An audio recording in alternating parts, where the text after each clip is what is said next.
फिर हाजिर हैं एक नए मुद्दे के साथ। मुद्दा है री पिटीशन इन सुप्रीम कोर्ट। आप सभी को पता है, काफ़ी लंबे समय से आप सभी इंतज़ार कर रहे हैं कि सुप्रीम कोर्ट में कब डेट मिले और कब सुनवाई शुरू हो। कोई डेट नहीं मिल पाई।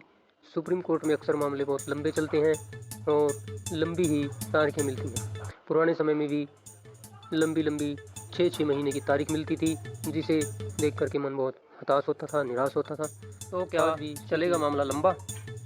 इन परिस्थितियों से तो कम से कम यही नज़र आता है कि मामला अब लंबा चल सकता है। ये ओपन कोर्ट हियरिंग में काफ़ी टाइम लग सकता है, क्योंकि वकीलों की बहस होनी है और सभी तथ्य पेश किए जाएंगे। कभी कोई वकील हाजिर नहीं होगा तो कभी कोई नहीं। तो इस तरह से इसमें मामला ये लंबा चल सकता है। तो तब तक क्या किया जाए? तब तक या तो अपने ही रोज़गार पे, जो पहले से रोज़गार कर रहे हैं, उस पर ध्यान दिया जाए, या जो समायोजित एडजस्ट नहीं हुए हैं कौशल रोज़गार में, उसमें एडजस्ट के लिए प्रयास किया जाए। क्योंकि देखिए, इस मामले में पीटीआई बहुत समझदार हैं। वो लगातार प्रयास भी कर रहे हैं। हालांकि वो एडजस्ट नहीं हो पाए, लेकिन वो समझदारी से काम कर रहे हैं, मिलकर काम कर रहे हैं और सरकार से लगातार यही प्रयास कर रहे हैं, सरकार से भी यही मांग कर रहे हैं कि कोर्ट में समायोजन की बात की जाए, ताकि हम जल्दी से जल्दी एडजस्ट हो पाएँ। तो कला अध्यापकों को भी इस तरफ ही सोचना चाहिए, क्योंकि नई भर्ती का मामला बहुत लंबा चल सकता है और समय लग सकता है कि किसे करेंगे दोषी साबित। इसका अर्थ है, क्योंकि कई दिन से व्हाट्सएप पे ग्रुप्स में एक मैसेज वायरल हो रहा है कि अगर सक्सेस नहीं हुए, कामयाब नहीं हुए, तो दोषारोपण किसके ऊपर किया जाएगा। हालांकि मैं उस व्यक्ति की प्रशंसा करना चाहूँगा। काफ़ी अच्छी मेहनत भी की है, आरटीआई के माध्यम से बहुत सारे सबूत इकट्ठे किए हैं। लेकिन हमारे हरियाणा में एक कहावत बहुत मशहूर है, आप लोगों ने सुनी भी होगी कि मौका चुकी डूमणी गावा आड़ पताड़। तो कहीं ये कहावत उस पर फिट न बैठ जाए।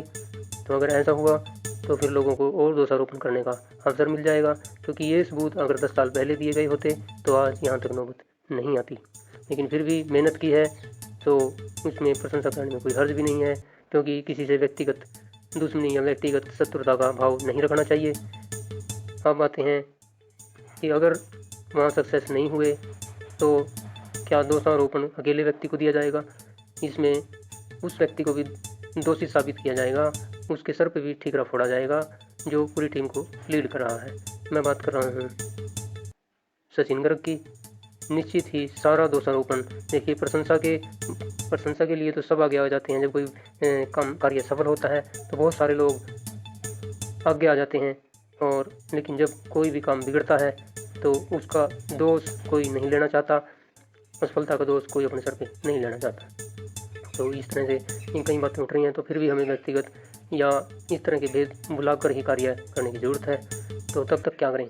तब तक या तो कौशल में ही एडजस्ट हो सकते हैं, या फिर कोई अपना काम धंधा देख सकते हैं।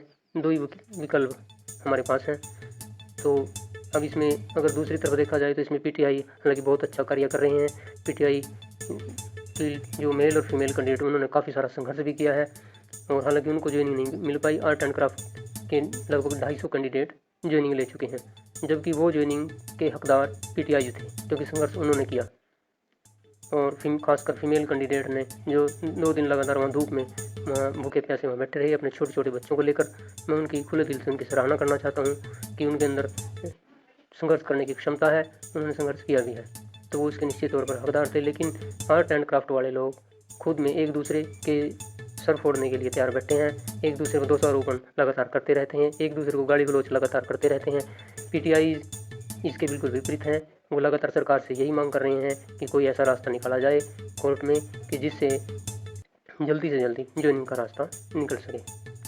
तो आर्ट एंड क्राफ्ट के लोगों को भी एक दूसरे पर दोषारोपण करने की बजाय, अब क्योंकि सरकार भी कह चुकी है कि कौशल में ही आप लोगों को लगाएंगे, क्योंकि सरकार की मंशा भी यही है, तो उसके लिए एकजुट होकर ही उसके लिए पीटीआई की तरह प्रयास करना चाहिए।